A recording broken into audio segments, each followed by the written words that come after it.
Number 5. The church at the Revolution was crowded with such ministers as had addressed for and accepted of the Duke of York's boundless, blasphemous, popish toleration, the woeful fruit of his usurped sinful supremacy and absolute power, designedly contrived for the reintroduction of abjured popery, and consequentially the advancement of Satan's kingdom. This promiscuous and unlimited toleration of the different schemes and modes of religion did extend itself to the patrociny of all sectaries, heretics, and heresies and errors, even Quakers and bloody Papists not excepted, which yet at the same time behoved to bend with all the force and malice of its authors and vouchers against all such as had any due regard to the cause of Christ. That it was clogged with a great many sinful restrictions and limitations and further limitations, ordering and directing ministers, the foresaid acceptors, how and what to preach, namely, to preach nothing that might be that might alienate the hearts of the people from that tyrant, and the execution of his horrid cruelty and tyranny, etc., is noter enough from the proclamations establishing the same, one of which tolerations is dated February 12, 1687, another June 28th of the same year. The first of these flattering letters of thanksgiving was dated at Edinburgh, July 21st, 1687, the other a little after that, both in print. Such ministers, in sending letters of thanksgiving for these iniquitous tolerations unto that profane prince, did thereby not only approve of these religion-undermining, reformation-overturning, liberty-preventing, law-subverting, truth-enslaving tolerations established by a throne of iniquity, but also did mock a holy God, and declared themselves servants of that wicked prince, and not servants of Christ. See Mr. James Renwick's testimony against the said toleration, printed anon 1688 and reprinted in 1723, and here a footnote. Mr. Curry says all the above 7 or 8 particulars, and that those who accepted the toleration are slanderers and falsehoods. But whosoever will consult Mr. Renwick's testimony against the toleration and the histories of these times will see who are the slanderers. He himself has cast a slander on it when he says that the words, quote, "from that tyrant in the execution of his horrid cruelty and tyranny," etc., unquote, are in the italic character, as they were in the King's proclamation, which the reader will see is false. He carps at the words, quote, "such ministers and sending letters," unquote, etc. He says there was but one letter of address by the ministers, another by the inhabitants of the Canongate of Edinburgh. Such exceptions seemed rather the fruit of carping, captious disposition, than any demonstration or evidence of truth. Number 6. This church foresaid was at the Revolution framed of such complying ministers and ruling elders as had for the most part their consciences sadly stained with sinful oaths, at least with one or more of them, such as number 1, the National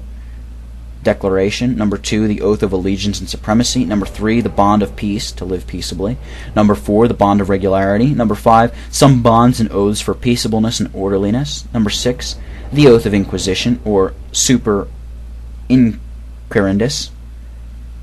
7th, the abominable test, 8th, the oath of abjuration,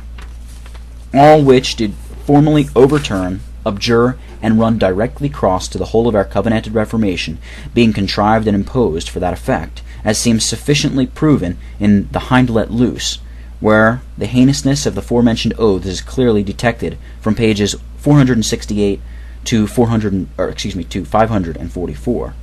Now, although all these unbecoming, sinful, disorderly, and, I may add, divisive courses, just cross unto, and destructive of the attained Reformation in this island, were publicly, zealously, and faithfully testified against by the Lord's valiant and eminent ambassadors and people, in their steadfast adherence to, and contendings for the reformed and established principles of the covenanted Church of Christ, all which testimonies and faithful witnessings, etc., the Presbyterian Dissenters desire and endeavor in the strength of the glorious head of the Church to own and contend for, both in principle and practice. Yet, note carefully, all such ministers and ruling elders, thus blackened and ensnared with the foresaid defections and corruptions, that were alive, were embraced and admitted in as members of the First Assembly at the Revolution and on 1690, or let it run thus, that assembly foresaid consisted chiefly of such blackened compliers. They were received into ministerial communion without any acknowledgment of these schismatical and disorderly courses, neither were they in any manner of way censured for the same, according to the rules of justice. See Ezekiel 44, from the 5th to the 14th verse. And the laudable acts and proceedings of the church betwixt the years 1638 and 1649, particularly the Assembly of 1638, session 14, sentences of deposition and excommunication against the pretended bishops, sessions 23 and 24, acts annette, corruptions in the office and lives of ministers, Assembly of 1639, session 8, act containing the causes and remedies of the bygone evils of this kirk, session 20, act annette receiving of deposed ministers, Assembly of 1643, session 6, act for subscribing the covenant, Assembly of 1646, session 14, act for censuring the compliers with the public enemies of this kirk and kingdom, Assembly of 1647, session 26, act for debarring compliers from ecclesiastical office, Commission of General Assembly, 1648, October 6th, act debarring persons accessory to the unlawful engagement in war from ecclesiastical offices, etc., Assembly of 1649, session 19, act concerning the receiving of the engagers in the unlawful war to public satisfaction, etc. From all which acts it is evident, if any just regard has been made into them, none guilty of the foresaid crimes and compliances could have been admitted to bear office in the church, or even receive church privileges, without due acknowledgment and evident symptoms of repentance, through which unaccountable supine neglect of exercising discipline at that time, these foresaid compliers have been dead weights upon the working hand of this Revolution Church to this very day, with reference to the retrieving of their lost ground, or reviving of Reformation principles, against hearing of or joining with any that stamp the the dissenters had just exceptions long before the Revolution establishment commenced. See Informatory Vindication, Head 4. Furthermore, as this Revolution Church was, in her constitution, compounded of such a confused mixture of schismatical and disorderly walkers as above, so they have been special and active instruments in maintaining and propagating conjunctly the same schism from the Covenanted Reformation ever since, as perhaps will appear in the sequel. Only with this difference, that is, these foresaid compliers carried schism and defection in a broken state of the Church, but the Revolutioners have, and yet do carry on the same schism, etc., in a state settled and established by law, which does not a whit mend the matter, but rather aggravate it. Now, in regard of these lamentable changings and turnings from our blessed Reformation, and if not all, yet the prime, vital, and essential parts thereof, I humbly conceive dissenters foresaid have sufficient warrant in the Holy Word to bottom their conscience upon, in dissenting from all such, they being expressly forbidden to join or meddle with such as are given to changes. Proverbs 24, verse 21. The reason of this prohibition is in the following verse, that is, for their calamity shall rise suddenly, and who knoweth the ruin of them both? Hence it must be bound duty to beware of taking such courses as in regard of circumstances may be construed a compliance with the men who have made themselves and the nation guilty before God of this high transgression, that is, destroying what they once built, and building again what they destroyed. Objection. Seeing Ezra, Nehemiah, etc., addressed for and accepted of a toleration or liberty from heathen magistrates to rebuild the temple and the walls of Jerusalem, etc., why not ministers of the gospel address for and accept of a liberty, indulgence, or toleration to preach Christ from Christian magistrates, that is, Charles II and Duke of York, his brother? Answer. The disparity is so great that no man of candor and conscience will insist on this objection, for the following reasons. Number 1. One of these Persian kings, that is, Cyrus, mentioned Ezra chapter 1, was prophesied of by Isaiah in Isaiah 44, verse 28, as a deliverer and helper of the Lord's people, long before the accomplishment thereof. And Artaxerxes not only tolerated but helped the Jews in that honorable work, as did Cyrus, which none can say of these two tyrants, Charles and York. Number 2, the end of these Persian kings, their giving their allowance and concurrence foresaid to the Jews, was to help, deliver, upbind, and comfort the Lord's people. But the end of these tyrants' indulgences and tolerations was the very reverse, namely, to divide, ensnare, and enslave the Lord's people, and to restore popery and arbitrary power, together with their miserable concomitants. Number 3, the Jews had been peeled, oppressed, and captivated by foreign enemies, and these Persian monarchs were instruments of their restoration and consolation. But the more pious and zealous in this nation were plundered, oppressed, spoiled, and persecuted by these tyrants and underlings, all domestic enemies, notwithstanding of these sinful indulgences and tolerations. Number 4. Quote, these Persian monarchs commanded everything commanded by the God of heaven to be done diligently for the good of the house of the God of heaven. Unquote. Ezra 7 verse 23. But these tyrants' edicts, and even indulgences and tolerations, were mostly for the prejudice and overthrow of the house of God of heaven, of the house of the God of heaven. Fifthly, these Persian kings did not restrict or limit the Jews in the administrations of their worship, Ezra 7 verses 12 through 27, but these tyrants brought the acceptors of their indulgences and tolerations under many sinful restrictions and limitations. As to the indulged, they were firstly imposed upon the people without their election or call, secondly confined in their administration so as they might not marry or baptize any not belonging to that parish, thirdly all obliged to celebrate the communion upon one and the same Lord's Day in that diocese, and admit none to their communions belonging to other parishes without the curate's certificates.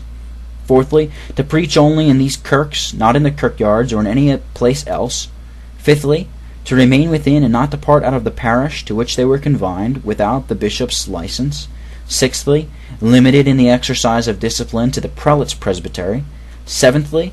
obliged to pay the ordinary dues to clerks of such presbyteries and synods, bursars, etc.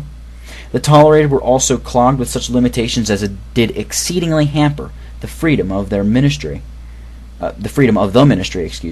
toleration being offered and accepted with restrictions. Number 1, to persons who might preach, allowing some moderate Presbyterians and discharging others, more zealous and faithful, who had a good authority as they to exercise their ministry. Number 2, to places where they should preach, that is, only where intimation was given of the name of the place and of the preacher to some of the lords of council, etc. Third, to the matter what, or at least what they might not preach, that is, as is said above, nothing that might have any tendency to alienate the hearts of the people from a popish and tyrannical government, and consequently nothing against the wickedness or of the misery of tyranny, nothing against the sinful toleration and wicked ends designed thereby, nothing against disabling the penal statutes, or for the obligation of them, and ties of national covenants strengthening them against popery and papists, all idolatry, blasphemy, and heresy. Number 6, lastly, these heathen magistrates objected did not arrogate any Erastian supremacy over the Church of God, whereas Charles II and James his brother did usurp and arrogate an Erastian and anti-Christian supremacy, encroaching upon the prerogative of the Lord Jesus Christ, his incommunicable headship and kingship as mediator, whereby these usurpers did alter and innovate, authorize and exoctorate, allow, restrain, and dispose of the government and governors of the Church according to their pleasure, invading the liberties of the gospel Church, introducing a civil dominion upon her government, contrary to its nature. Hence, the disparity being so obvious, there is naught in the objection that can support the practice of the indulgence and toleration acceptors. For dissenting, reason number 2. Another reason why Presbyterian dissenters make secession from, or decline communion with this Revolution Church, that is, because she hath changed her constitution and form of government from the constitution and form of government of the Church as by law established in 1649, into the inclinations of the people and the Act of Parliament 1592. The former reason respected the members constitute this the Constitution. Number 1, that this Revolution Church is really chargeable with such a fact seems evident, number 1, from her going willingly and tamely into the Estates of Parliament, there settling presbytery according to the article of the Claim of Right, April 11th, anon 1689, and here is a footnote, that prelacy and the superiority of any office in the Church above presbyters is and hath been a great and unsupportable grievance and trouble to this nation, and contrary to the inclinations of the generality of the people ever since the Reformation, they having reformed from popery by presbyters, and therefore ought to be abolished. Only as agreeable to the inclinations of the people. See the 5th Act of Parliament 1690, as also King William's letter to the General Assembly 1690, that is, quote, we did willingly concur with our Parliament in enacting such a form of church government as was judged to be most agreeable to the inclinations of our good subjects, unquote,